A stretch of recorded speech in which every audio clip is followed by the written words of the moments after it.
Hola chicos, ¿cómo están? Bueno, vamos a empezar hoy con la clase de extrusión. Vamos a hacer al principio una breve introducción, que es muy similar a la introducción que hicimos en la primera clase sobre extrusión. Algunos aspectos básicos, algunos aspectos propios de este sistema de procesamiento, para luego pasar con el modelado de las diferentes secciones de la extrusora.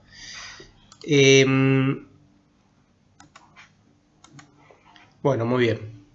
Entonces, como definición de general de extrusión, nosotros ya dijimos que es cualquier operación de transformación de un dado material cuando es forzado a atravesar una boquilla para fabricar un producto de sección transversal constante. Y en principio de longitud indefinida, por lo que puede considerarse un proceso continuo. Y este proceso de extrusión es aplicable a diferentes tipos de materiales. Esta definición de extrusión es aplicable a diferentes tipos de materiales y de hecho hay muchos productos fabricados por extrusión a partir de diferentes tipos de materiales como cerámicos para la fabricación de ladrillos huecos, metales para la fabricación, por ejemplo, de perfiles de aluminio para ventanas, y principalmente se utiliza también para polímeros, para la fabricación de un gran número de productos, de diferentes productos poliméricos, donde la principal diferencia es el tipo de cabezal que se pone a la salida de la extrusora y obviamente la magnitud del tamaño de la extrusora que se utiliza.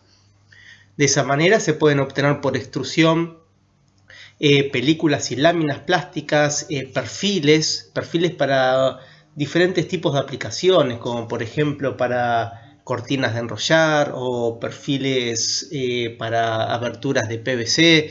Se podría considerar un perfil a los caños, ya que es un perfil de sección circular.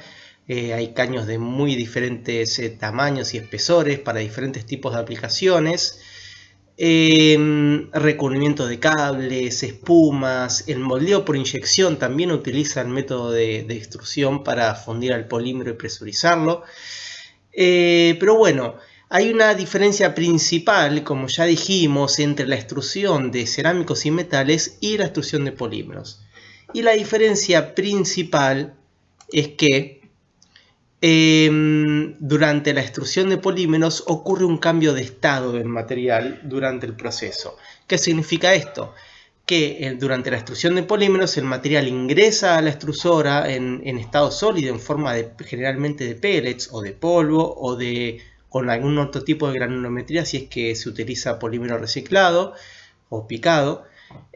Luego, dentro de la extrusora se produce la fusión del polímero, o sea, se transforma el estado líquido, se transforma del estado sólido al líquido dentro de la extrusora. Justamente una de las funciones de la extrusora es la fusión del polímero para poder presurizar al polímero y hacerlo fluir a través de un cabezal que va a tener una forma final, ese cabezal, muy similar a la forma final del producto. Después vamos a ver que hay métodos para poder seguir trabajando con el polímero en estado fundido una vez fuera del cabezal.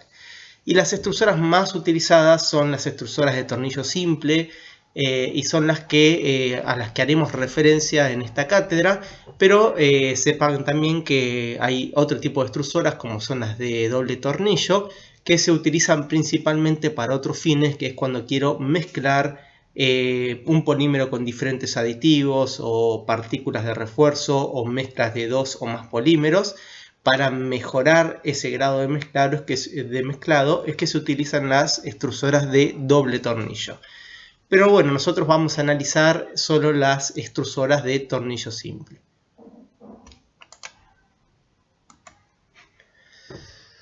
Bueno, esto lo vimos también en la primera clase, vamos a repetirlo porque es muy importante estos conceptos propios, característicos de los polímeros que han llevado a una evolución tecnológica en el procesamiento de polímeros. Las tres características básicas de los polímeros que permitieron llegar a la extrusión, a la evolución tecnológica hacia las actuales extrusoras, es la baja difusividad térmica. Sucede que los polímeros tienen muy baja conductividad térmica y alta capacidad calorífica. Recuerden que la difusividad térmica es el cociente entre la conductividad sobre la densidad por la capacidad calorífica del material. Y como vemos acá, los polímeros tienen conductividades, difusividades térmicas 1000 veces menores a la del cobre, por ejemplo. Y esto tiene mucha importancia a la hora del procesamiento de polímeros. Bueno, por esta razón, o sea, por la baja difusividad térmica, resulta inadmisible pensar en tratar de fundir a un polímero por conducción pura, o sea, aplicándole calor por conducción, ¿sí? Aún así, las primeras máquinas de procesamiento de polímero utilizaban este sistema. Consistían en una fusión en cámara, lo que se llamaba cámara de plastificación, que es este dibujito, este esquema que estamos viendo acá abajo a la derecha, que era una cámara, lo que se llamaba cámara de plastificación, donde plastificación hacemos referencia al cambio de estado de sólido a líquido, o sea, se alimentaba pellets de plástico sólido en forma de gránulos, de pellets o de polvo, por una tolva principal a una cámara de plastificación. Esta cámara de plastificación tenía unos 40 milímetros de diámetro y 200 milímetros de longitud. Esto hacía muy ineficiente el método de fusión del polímero. ¿Por qué? Porque era mucho volumen, se tardaba. Cuando el material que estaba en contacto con las placas calefactoras ya se encontraba en estado fundido, por ahí faltaban del orden de 10 minutos o más para que el centro del material llegue a la misma temperatura. Y eso es inadmisible desde el punto de vista de la velocidad de producción. Tenían una velocidad de producción muy baja este tipo de máquinas.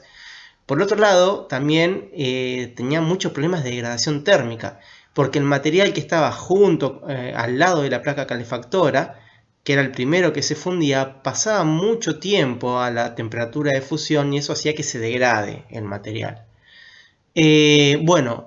Una vez que se llegaba a obtener todo el material en estado fundido, lo que se tenía era un pistón de inyección que se accionaba y se hacía fluir el material a través de una boquilla para entrar dentro de un molde, ¿sí? Era básicamente como una inyectora de muy baja velocidad de producción, que producía también degradación térmica del material, y por otro lado no se producía desgasificación ni mezclado acá adentro, ¿sí? Si nosotros necesitamos incorporar una mezcla de un polímero con algún aditivo o mezcla de dos polímeros, el único tipo de mezclado que podíamos obtener era el que venía del mezclado en sólido fuera de la tolva. ¿Sí? Acá adentro no había posibilidad de realizar ningún tipo de mezclado y tampoco de desgasificar, porque no había ninguna presión que me permitiese que el aire atrapado entre los pellets volviera por la tolva principal y saliera. Para mejorar un poco la velocidad de producción, lo que se hizo fue pasar al sistema torpedo, ¿sí? En el sistema torpedo teníamos la misma cámara de plastificación, pero dentro de ella había un tocho metálico, de forma tal de que ahora la fusión se producía por conducción pura, pero a través de una fina capa de polímero, ¿sí? Que es esta que estoy marcando acá con el puntero láser. De esa forma se aumentaba muchísimo la relación área sobre volumen a calentar, de forma de hacerlo más eficiente, que es lo lógico, lo que se debe hacer para materiales que tienen una muy baja difusividad térmica. Aún así, este proceso seguía siendo discontinuo, se tenían pérdidas muy significativas de presión, tenía una baja velocidad de producción y seguíamos teniendo el mismo problema de no producir mezclado y no producir desgasificación. Y si bien se mejoraba, se disminuía la degradación térmica, seguían teniendo problemas de degradación térmica de la materia prima por calentar al polímero solo por conducción pura. Bueno, y el siguiente paso fue la extrusora. O sea, se pasó del sistema de cámara de plastificación al sistema torpedo y del sistema torpedo a la extrusora. ¿Qué era lo que se hacía en este caso? Se seguía utilizando el concepto de calentar por conducción finas capas de polímero y no un volumen con un volumen importante, de forma tal de optimizar la transferencia de calor por conducción, pero además se hacía avanzar al polímero por medio de un tornillo, ¿sí? Entonces el giro del tornillo ahora va a aportar también otro mecanismo de generación de calor, ¿sí? La fricción del tornillo y la cizalla que se produce en el fundido genera calor, y justamente esta es la principal contribución de calor dentro de la extrusora para la fusión del polímero. O sea, también vamos a seguir teniendo conducción pura desde las resistencias calefactoras hacia el polímero para poder formar una primer capa de polímero fina, de forma tal de que para formar una primer capa de polímero líquido fina, de forma tal de que en esa capa de polímero comience a fluir el material en dirección de avance hacia la salida de la extrusora, y ese flujo del material, esas tensiones de corte dentro del líquido, generan calor por lo que se llama calor por cizalla, ayudados a la alta viscosidad de los polímeros, lógicamente. Y este calor generado en el líquido pasa a ser ahora el principal aporte de calor para la fusión del polímero. O sea, el principal aporte de calor no va a ser la conducción pura desde las resistencias calefactoras hacia el polímero, sino la generación de calor por cizalla. Y de esta forma no solo se mejoraba la velocidad de fusión del material, sino que también se lograba obtener un proceso continuo, porque el avance del polímero ahora se daba por el efecto de la rotación del tornillo, y no necesitábamos un pistón de empuje del material. Y este sistema también trajo otras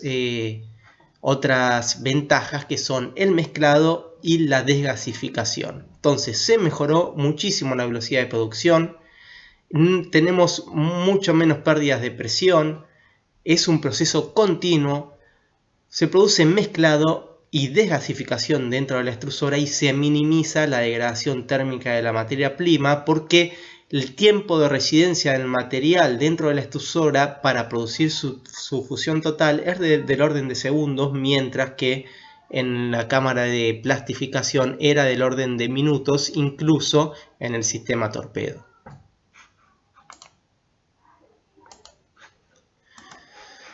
Bueno, entonces, resuelto el tema de la fusión, resuelto el tema de la baja difusividad térmica, de poder mejorar la velocidad de fusión incluso con una baja difusividad térmica, ahora pasamos a las ventajas de tener una alta viscosidad y una combinación de baja difusividad y alta viscosidad en polímeros, ¿sí?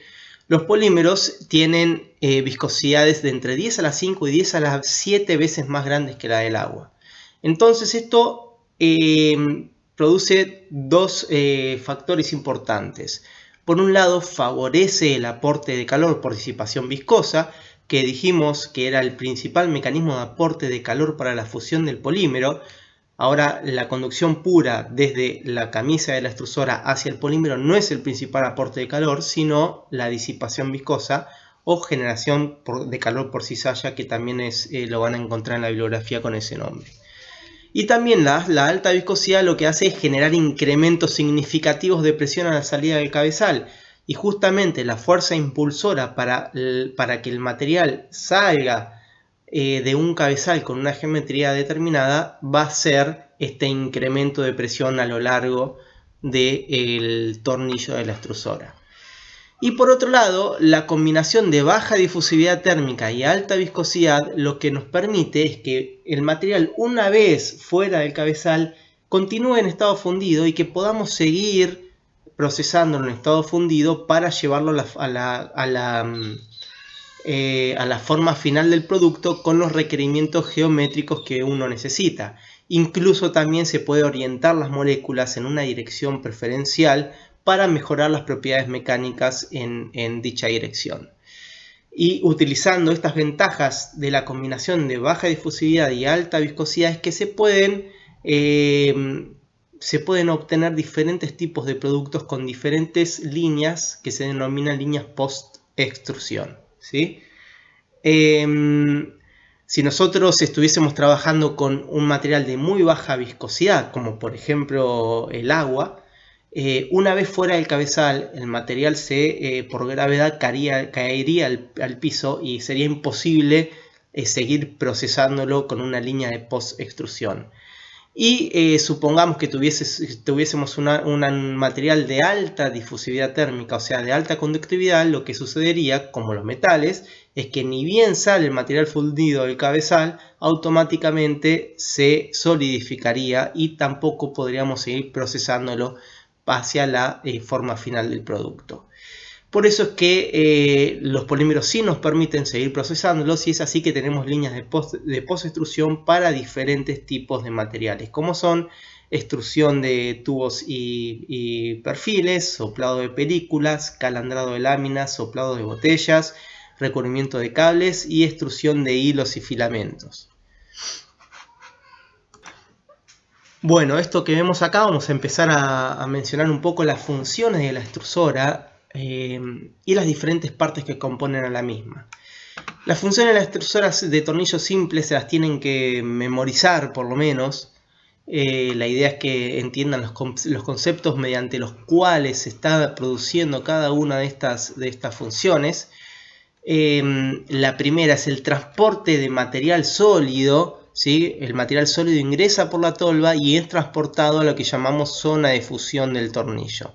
O sea que la primera función es transportar el material sólido desde la tolva hacia la zona de fusión, para luego producir la segunda función, que es lo que denominamos fusión o plastificación del material, o sea, el paso de esos pellets en estado sólido al estado líquido. Luego se va a producir el transporte o bombeo y presurización del fundido.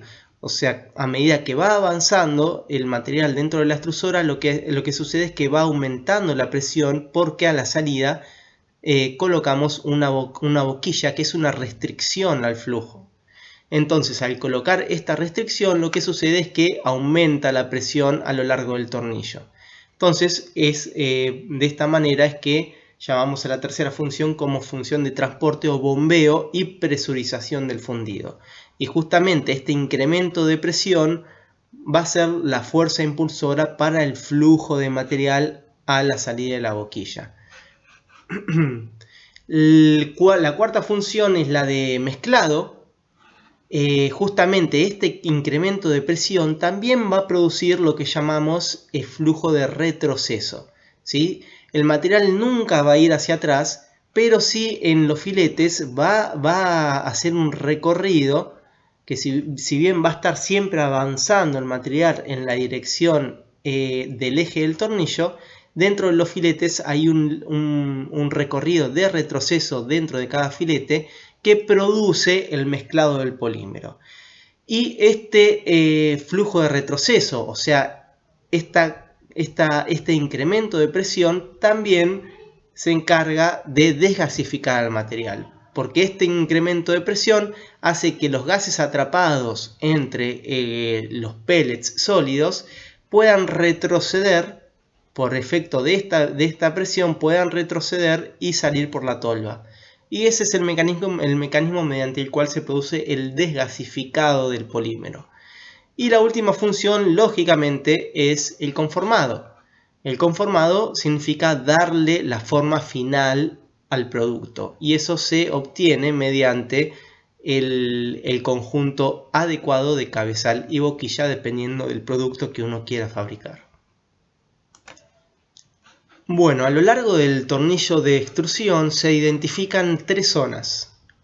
La primera zona es la zona de alimentación, que es la zona más cercana a la tolva, y por lo general la profundidad del tornillo en esta zona es la máxima. La profundidad del tornillo es la máxima en esta zona y no varía con la distancia axial. Y esta zona de alimentación tiene como objetivo transportar a los pellets sólidos que ingresan por la tolva hacia la zona de transición, que es donde se va a producir la fusión del material. Entonces, esta zona de transición es una zona intermedia y en esta zona sí la profundidad del canal va disminuyendo. O sea, el diámetro interno del tornillo va aumentando, de forma tal de que disminuye la profundidad del canal. Y esto se debe a dos razones. Esta disminución de la profundidad del canal lo que hace es aumentar los esfuerzos de corte durante el flujo del polímero entre los filetes, y al aumentar los esfuerzos de corte aumenta también la generación de calor por cizalla y se aumenta la velocidad de fusión. Por otro lado, también tiene otra función, que es la de contrarrestar la disminución, el aumento de la densidad aparente del material. La densidad aparente del material donde todo el material es sólido es muy baja, porque tenemos mezcla de sólido más aire. Cuando el material se va fundiendo, y a medida que vamos perdiendo el aire producto de por el efecto del incremento de la presión, que hace que el aire atrapado pueda eliminarse y volver hacia atrás y salir por la tolva, entonces eso hace que aumente la densidad aparente del material. Simplemente porque acá vamos a tener mezcla de polímero líquido. En la zona de transición vamos a tener mezcla de polímero líquido con polímero sólido, con menos aire de lo que traía el material en la zona de alimentación. Y en esta zona de transición es en la cual se produce la fusión del material, para luego pasar a lo que llamamos zona de dosificado. Y es la parte más cercana a la boquilla, y nuevamente tiene una profundidad de canal muy pequeña y de sección constante. Es muy pequeña esta profundidad de canal porque la densidad aparente del material va a ser mucho mayor, porque desapareció todo el aire atrapado que traían los pellets sólidos con su fracción de empaquetamiento. Entonces, en esta zona el material está totalmente fundido y se homogeneiza por el efecto de la presión del flujo de retroceso. Se logra homogeneizar el material y presurizarlo para forzarlo a atravesar la boquilla de salida de la extrusora.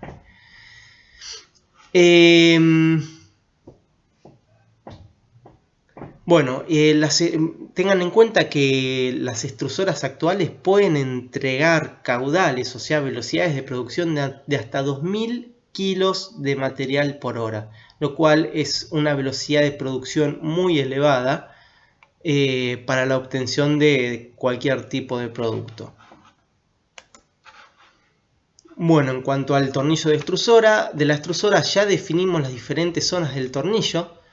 Vamos a ver también por qué es muy importante definir las zonas del tornillo. Vamos a ver que cada zona del tornillo tiene un modelo particular para identificar los parámetros que permiten maximizar el transporte de sólido en la velocidad de alimentación, maximizar la velocidad de fusión y maximizar la velocidad de avance del líquido en la zona de dosificado.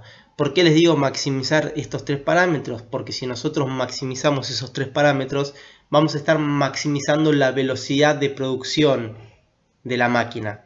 Lo ideal para cualquier empresa es poder optimizar los recursos. O sea, si tengo una máquina, poder utilizar el máximo potencial de esa máquina. Y para ello es necesario identificar los parámetros que determinan la velocidad de producción de la máquina, y eso lo vamos a hacer identificando los parámetros con los modelos adecuados para cada una de las zonas.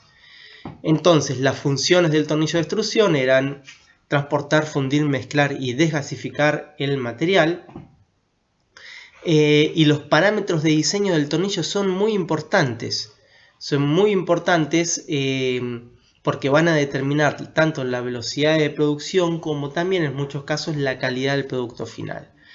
Y estos parámetros de diseño son la longitud del tornillo, el diámetro externo del tornillo, o sea, el diámetro contemplando la altura de los filetes, el paso de rosca y el ángulo.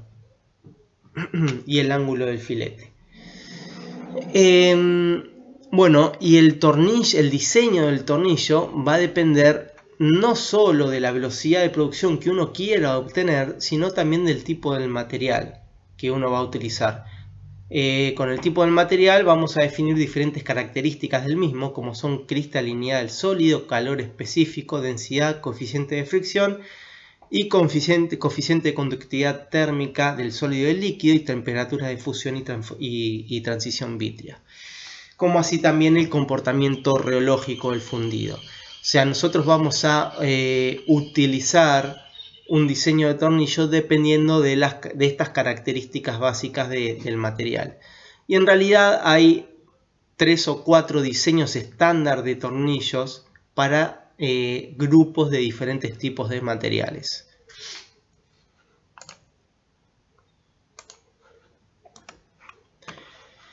Bueno, analicemos un poquito el mecanismo de desgasificación. Recuerden que dijimos que el fluido avanza hacia la salida de la extrusora por el efecto del giro del tornillo, y ese avance del fluido y que el fluido se encuentre a la salida de la extrusora con un conjunto de cabezal y boquilla que podemos considerarlo como una restricción al flujo, hace que se incremente la presión a lo largo de la extrusora. Si yo no tuviese esa restricción a la salida de la extrusora, este incremento de presión no se generaría, porque no tendría ninguna restricción a la salida de la extrusora. Solo se incrementa la presión a lo largo del tornillo cuando tengo una restricción como un conjunto de cabezal y boquilla determinado a la salida de la extrusora.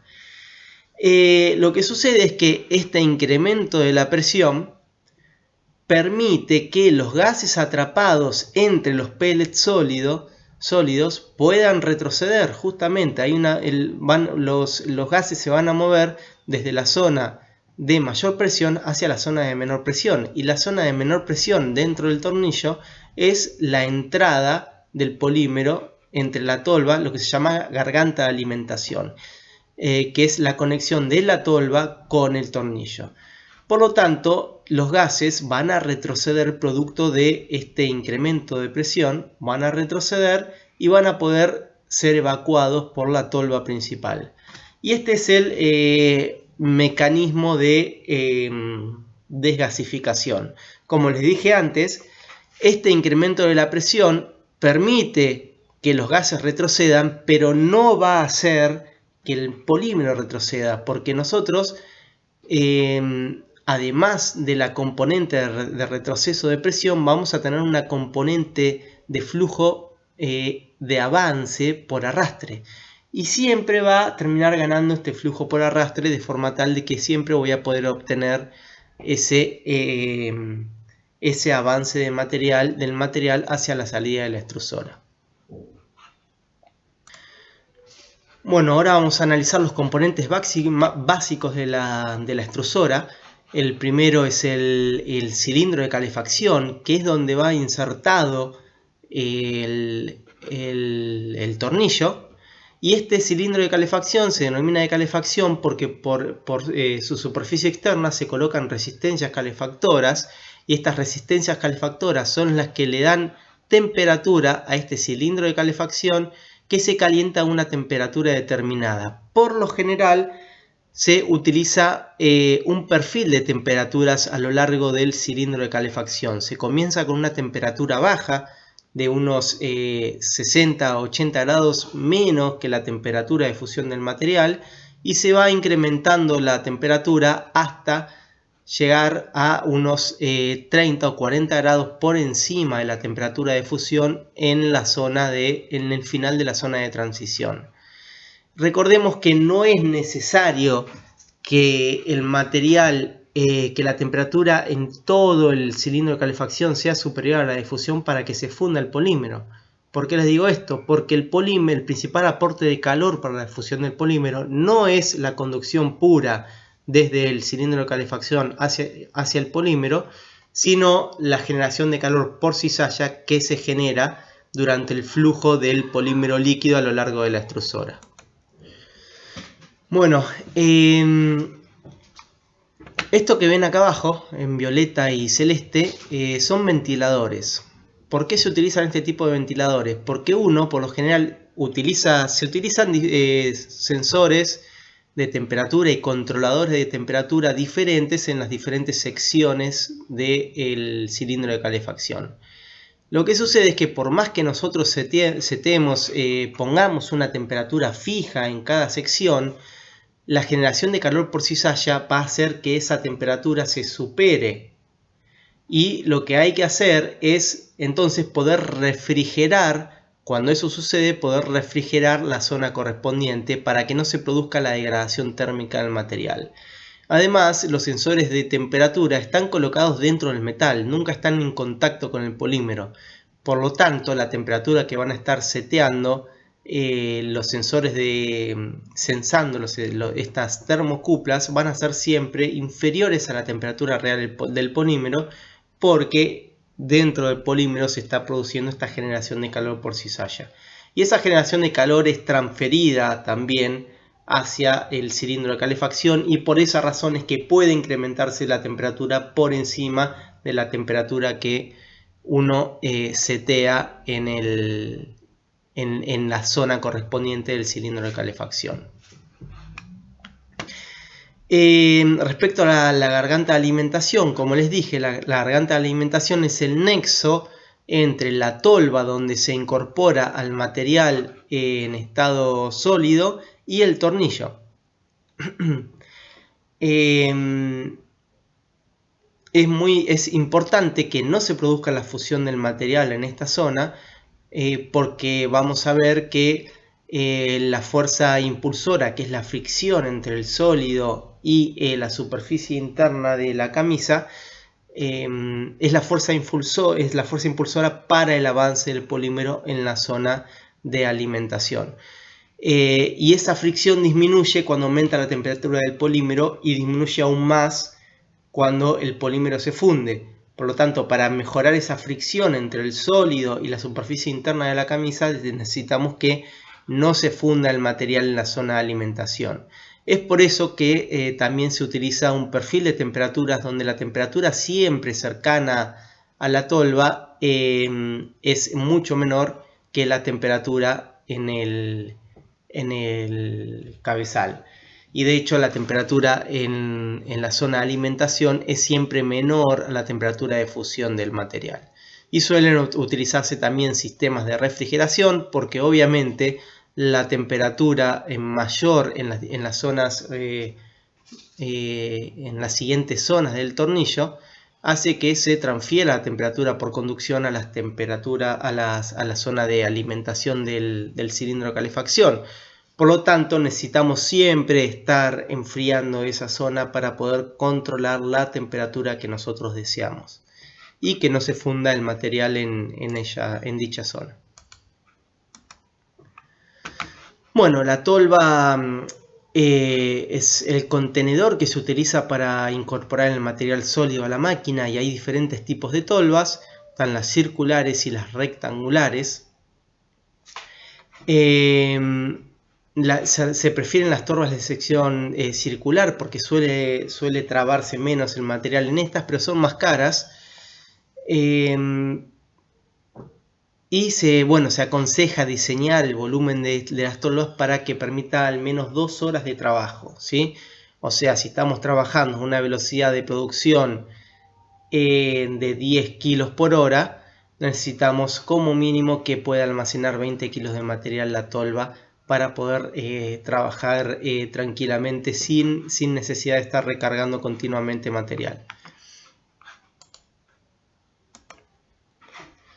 Bueno, el conjunto cabezal y boquilla de la extrusora es otro de los elementos imprescindibles de cualquier sistema de extrusión, porque es el que nos va a dar la forma final del producto. Y el diseño de los cabezales no es trivial y se realiza siempre con simulaciones numéricas, y tiene que ir siempre asociado a una máquina de extrusión en particular. Esto ya lo vamos a ver un poquito más adelante. Bueno, y cada sistema cabezal y boquilla tiene que ser fabricado teniendo en cuenta los fenómenos viscoelásticos que se producen a la salida de la boquilla. ¿Por qué? Porque estos fenómenos escolásticos, como por ejemplo el hinchamiento de polímero fundido, la relajación de tensiones y la relajación de tensiones, hacen que la forma del producto a la salida de la boquilla sea diferente dependiendo del polímero que estemos utilizando. Porque cada tipo de polímero va a tener una propiedad viscoelástica diferente. Y también van a tener diferente contracción volumétrica a la salida.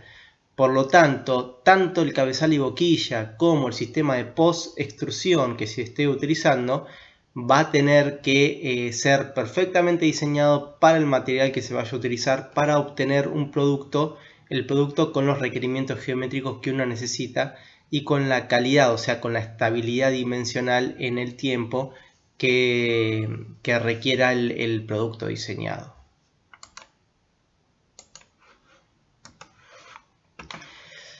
Bueno, en cuanto a las especificaciones de la extrusora, cuando uno va a comprar una extrusora, se ofrecen diferentes especificaciones que van a determinar principalmente cuál va a ser la velocidad de fusión del material y cuál va a ser el caudal de material que me va a poder entregar la extrusora. Y estas especificaciones básicas son, por un lado, el diámetro del tornillo, y el diámetro del tornillo afecta en gran medida a la velocidad de producción de la extrusora, ¿sí? Porque el caudal de material que nos proporciona la extrusora es proporcional al cuadrado del diámetro del tornillo. Y la mayoría de las extrusoras tienen diámetros comprendidos entre 2 y 90 centímetros. O sea, es muy importante destacar esto, que la velocidad de producción del método del sistema de extrusión va a depender principalmente del diámetro del tornillo con su proporcionalidad al cuadrado respecto a la velocidad de flujo. El otro parámetro importante a la hora de seleccionar una extrusora y que va a estar contemplado en cualquier ficha técnica de extrusoras que vayan a querer adquirir es la relación entre la longitud y el diámetro de la extrusora. Justamente para un dado tornillo, o sea, para un tornillo con un diámetro dado, la capacidad de fundir, mezclar y homogeneizar al polímero a una dada velocidad de rotación de tornillo va a depender de su longitud. Por lo tanto, de su relación entre longitud y diámetro. Igualmente es imposible es muy difícil de fabricar tornillos de relación L sobre D muy elevada y es muy difícil de alinearlos también a tornillos de relaciones L sobre D muy elevadas dentro del cilindro de calefacción. Por ello, la relación típica de L sobre D para la extrusión de polímeros se encuentra entre 20:1 y 30:1. La relación de compresión, bueno, esto es otro factor muy importante y va a depender no solo del tipo de polímero, sino también de la morfología de entrada del polímero en estado sólido. Y suele definirse como la relación volumétrica de las vueltas de filete en las zonas de alimentación y en la zona de dosificado. Igualmente, también suele expresarse como las diferencias de alturas de los filetes en zona de alimentación y en zona de dosificado. Esto es estrictamente cierto cuando el paso y el ángulo del filete son los mismos en zona de alimentación y en zona de dosificado. Bueno, y una mayor, justamente una mayor relación de compresión lo que hace es imponer también una mayor velocidad de cizalla y probablemente produzca también una mayor desgasificación. Recordemos que también la relación de compresión no solo ayuda a obtener una mayor velocidad de fusión por la mayor velocidad de cizalla, sino que también permite evacuar el aire atrapado hacia la tolva, porque es mayor la densidad aparente del líquido sin aire en la zona de transporte de fundido o zona de dosificación que en la zona de transporte de sólidos. y esa es una de las principales razones por las cuales va disminuyendo la altura del filete en la zona de transición. Bueno, respecto a la configuración del tornillo, o sea, un tornillo con qué diámetro, con qué relación de longitud utilizar y con qué relación de compresión, cómo seleccionamos nuestro tornillo, eso es un proceso complejo y va a depender del tipo de material con el que vayamos a trabajar, como así también con el tipo de boquilla con el que vayamos a trabajar a la salida de la extrusora, y va a depender también de la velocidad de flujo esperada, ¿sí? Y cuando hablamos de tipo de material, estamos hablando de las características de fusión del polímero y su comportamiento rheológico. Hay tornillos específicos para diferentes tipos de grupos de materiales, pero si uno quiere trabajar con algún sistema complejo, debe analizar con precisión y hacer un modelado del proceso para poder definir cuál es la mejor geometría de tornillo para el material y el proceso que uno quiera diseñar. Bueno, por ejemplo, todas estas líneas, lo que denominamos líneas de post-extrusión, utilizan una extrusora para fundir al material, homogeneizarlo, desgasificarlo y bombearlo para hacerlo fluir al polímero en estado líquido a través de diferentes cabezales con diferentes tipos de geometrías. Y dentro de los cabezales típicos de extrusión podemos encontrar los correspondientes al recubrimiento de cables, donde se desarrolla un flujo combinado de flujo por arrastre y por presión combinado dentro de este cabezal. Luego tenemos el cabezal de producción de películas por soplados, que es para la fabricación de bolsas, donde la boquilla de salida es de una sección anular, y tenemos flujo por presión. Luego también tenemos a los sistemas de calandrado que alimentan láminas de polímero fundido para otro tipo de procesamiento denominado termoformado. Entonces, en calandrado, las boquillas de extrusión que se utilizan tienen una sección transversal rectangular para la fabricación de láminas. Y el flujo del material en las boquillas de calandrado también es por presión. Luego tenemos los sistemas de hilatura, donde son cabezales multifilamentos de sección y son capilares de sección circular, donde tenemos un flujo. Justamente lo que se analiza en este tipo de boquillas es el flujo por presión en conducto circular. Luego tenemos la extrusión de tubos y perfiles, que en este caso lo que se utilizan cabezales con diferentes tipos de geometría. Pueden ser anulares, pueden ser rectangulares, diferentes, dependiendo del tipo de perfil que uno quiera obtener. Podemos obtener geometrías muy complejas y de diferentes características. Y también tenemos el soplado de productos huecos, que es una extrusora que alimenta material a un molde y se insufla aire por la zona superior de este molde, ¿sí? De forma tal de que el material fundido pueda copiar, por producto de esta presión de soplado, pueda copiar la forma del molde y de así obtener el producto hueco. Estos son diferentes tipos de líneas de post-extrusión que nosotros vamos a analizar matemáticamente, cada caso en particular.